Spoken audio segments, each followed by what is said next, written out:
सिर्फ 15 मिनट चलने पर ब्रिज बन गया। और याद रखो, जब अख्तर उल ईमान एमपी बनेगा तो हम पूरा सीमांचल चलेंगे और डेवलपमेंट लाएंगे इंशाअल्लाह। सिर्फ 15 मिनट चले तो तेजस्वी को पसीना छूट गया। फोन पे फोन, फोन पे फोन, ए अख्तर भाई क्या कर रहे हैं? वो काम शुरू हो गया तो डॉक्टर जावेद 1.5 लाख किलोमीटर चलकर भी कुछ नहीं कर पाए। हम 10 मिनट चल के आपको ब्रिज लेकर आए। तो मेरी आपसे गुजारिश है कि 26 तारीख के दिन आप जब वोट डालने जाएंगे, इन तमाम चीजों का आप ख्याल रखिए। आपकी इस विधानसभा में अनानास उगता है, चाय आप उगाते हैं, यहां पर चाय मिलती है।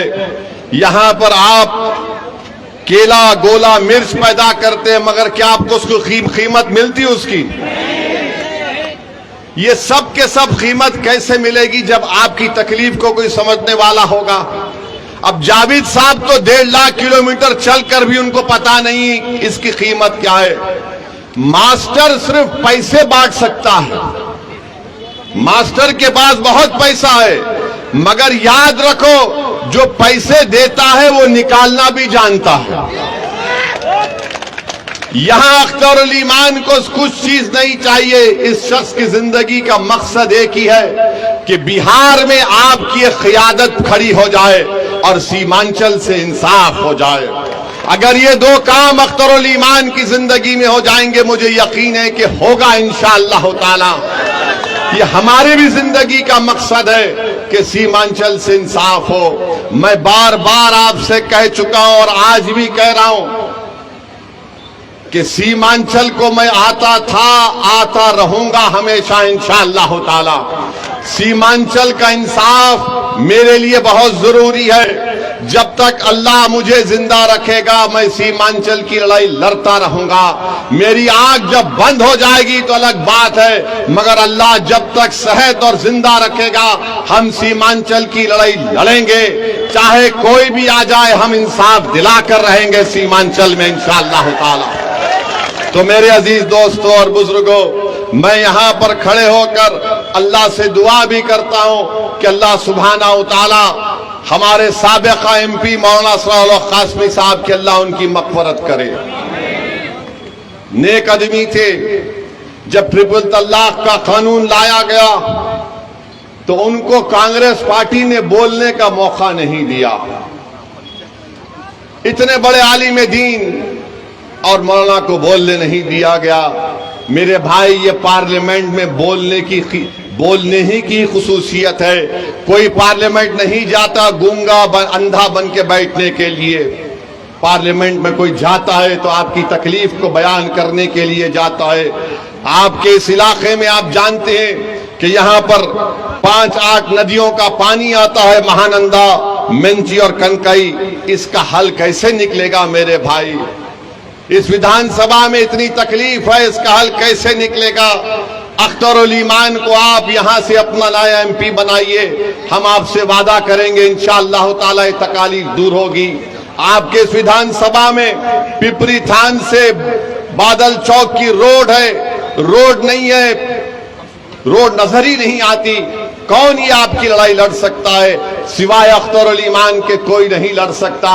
और जो मास्टर है वो मोदी उसका मास्टर है और हम हर हाल में इनका साथ नहीं देना चाहिए।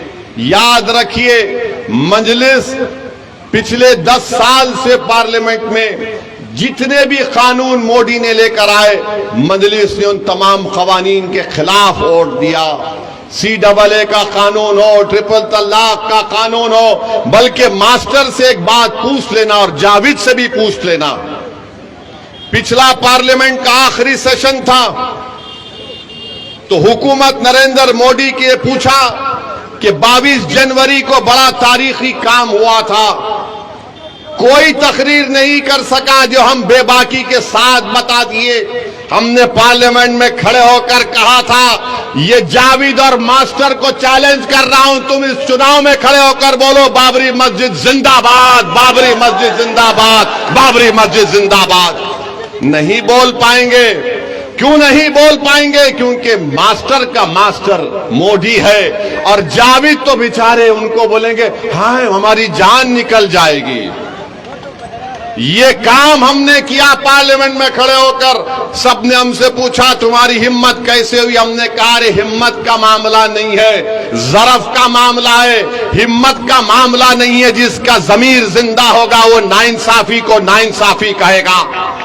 आप बताइए, ये लोग ये भी नहीं कह सकते पार्लियामेंट में? अरे हम देखते हैं जावेद साहब को, कुछ नहीं कर सकते, बैठे रहते। अच्छा एक बात जावेद साहब की है, जब हमारा भाषण होता है तो पहले से आकर बैठकर सुनते हैं अब ये क्या बोलने वाला है। हम भी समझते हैं कि ठीक है, कोई सुन रहा है सीख रहा है तो हमको इतराज नहीं है, मगर इतना हमारा भाषण सुने तब भी मुंह में जबान नहीं आई, तब भी मुंह में जबान नहीं आए। हम तो समझ रहे थे कि हमारा भाषण सुनकर जावेद साहब भी एक मर्तबा कुछ बोल देंगे, मगर नहीं बोले। नहीं बोल सकते मेरे भाई। इन गरीबों की तकलीफ अपने सीने में महसूस करना पड़ेगा, नाइंसाफी को महसूस करना पड़ेगा, जुल्म को महसूस करना पड़ेगा, तभी तो जबान में तकलीफ निकलेगी, वो बेबाकी से अल्फाज निकलेंगे। तो आपसे एक ही गुजारिश है कि 26 तारीख के दिन आप लोग सुबह के वक्त अपना एक एक वोट का इस्तेमाल करिए, अख्तरुल ईमान को कामयाब करिए। किशनगंज की पार्लियामेंट की सीट से अख्तरुल ईमान को कामयाब करिए। हम आपसे वादा कर रहे हैं कि अख्तरुल ईमान को भी हम कहेंगे कि इनकी कामयाबी के बाद जितने विधानसभा किशनगंज पार्लियामेंट में आते हैं वहां पर अख्तरुल ईमान एक एक दफ्तर एक ऑफिस खोलेंगे। क्योंकि सीमांचल की लड़ाई अगर अख्तर भाई दिल्ली में लड़ेंगे तो आपके ठाकुरगंज की विधानसभा में अख्तरुल ईमान का ऑफिस होगा, वहां पर एक लड़का बैठेगा। आप कभी भी आकर अपनी तकलीफ को उसको बयान करेंगे ताकि आपके एमपी को मालूम हो सके। ये हम आपसे वादा करके जा रहे हैं। हम आपसे ये वादा नहीं कर रहे हैं कि अख्तरुल ईमान 1.5 लाख किलोमीटर चलेंगे। अख्तरुल ईमान चलेगा जरूर, और आपको भी साथ में चलना पड़ेगा इंशाअल्लाह ताला। हम आपको बता रहे हैं आने वाले महीनों में इंशाअल्लाह ताला विधानसभा के चुनाव से पहले अगर आप हमारे साथ चलने को तैयार हैं तो पूरा सीमांचल चक्का जाम किया जाएगा। मोदी याद रखो, तुमको बताएंगे यहां पर घुसपैठी नहीं, यहां पर इंसान रहते हैं। अरे तुम सबका साथ सबका विकास की बात करते हो, तुम विकसित भारत की बात करते हो, मगर सीमांचल को तुमने नजरअंदाज करके रख दिया। 10 साल में तुमने एयरपोर्ट नहीं बनाया, तुमने कोचादामन में रेलवे स्टेशन नहीं खोला, तुमने बहादुरगंज में डिग्री कॉलेज नहीं खोला। तो मेरे भाई लड़ने वालों की जरूरत है, और अख्तरुल ईमान सबसे बेहतरीन आपका उम्मीदवार है। मैं पूरी सीमांचल की जनता से अपील करता हूं, किशनगंज की जनता से अपील करता हूं कि एक होकर आप लोग अख्तरुल ईमान को कामयाब करिए। याद रखिए, बीजेपी अगर दोबारा इख्तिदार में आएगी तो बीजेपी भारत के संविधान को और आइन को तब्दील कर देगी। बीजेपी इबादतगाहों के कानून को खत्म करके रख देगी। इसीलिए भी बहुत जरूरी है कि आप मुत्तहिदा तौर पर एक वोट को भी जाय मत होने दीजिए, और अख्तरुल ईमान को नहीं सीमांचल को कामयाब करिए, अख्तरुल ईमान को नहीं इंसाफ को कामयाब करिए, अमन को कामयाब करिए। अपने मुस्तकबिल को रोशन रखने के लिए पतंग छाप के निशाने पर बटन दबाकर आप बता दीजिए इन लोगों को जो हमारा वोट तो लेते हैं और हमारी पीठ में खंजर घोंपते हैं। यही चंद बातें मुझे आपसे अर्ज करना था। और याद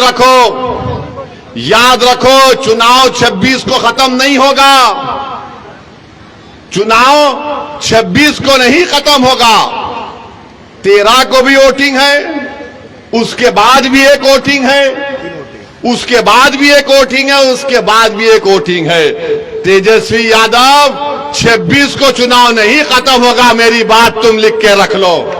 अब यहां से चुनाव शुरू होगा तो सीमांचल की लड़ाई चलते रहेगी। हम आपका शुक्रिया अदा करते हैं कि आप यहां पर आए।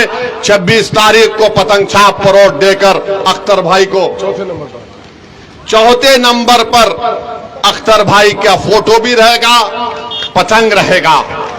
फोटो को मत देखिए, फोटो आपकी होगी। सिर्फ आप पतंग को देखकर बटन दबाइए और अपने इंसाफ के लिए और बीजेपी के बढ़ते कदमों को रोकने के लिए और पूरे भारत की नजरें किशनगंज पर लगी हुई है कि क्या यहां पर आप मुत्तहिद होकर एक फाल और हरकियाती शख्स को कामयाब करेंगे, या फिर आप खुदा ना खास्ता कहीं हम गलती ना कर दे तो बीजेपी ना निकल जाए। मेरे भाई, किशनगंज में मुकाबला अख्तरुल ईमान का मोदी से है, कांग्रेस तो रेस में नहीं है। इसीलिए हम आपसे अपील कर रहे हैं कि अपना एक वोट बैलेट के ऊपर जो मशीन पे चौथा नंबर है, हमारी मां और बहनों से भी अपील कर रहे हैं, चौथे नंबर पर पतंग छाप पर बटन दबाकर आप अपने इत्तेहाद को कामयाब करिए और बिहार में अपनी एक सियासी क़ियादत को खड़ा करके मजबूत कर दीजिए। बहुत बहुत शुक्रिया। अस्सलाम वालेकुम।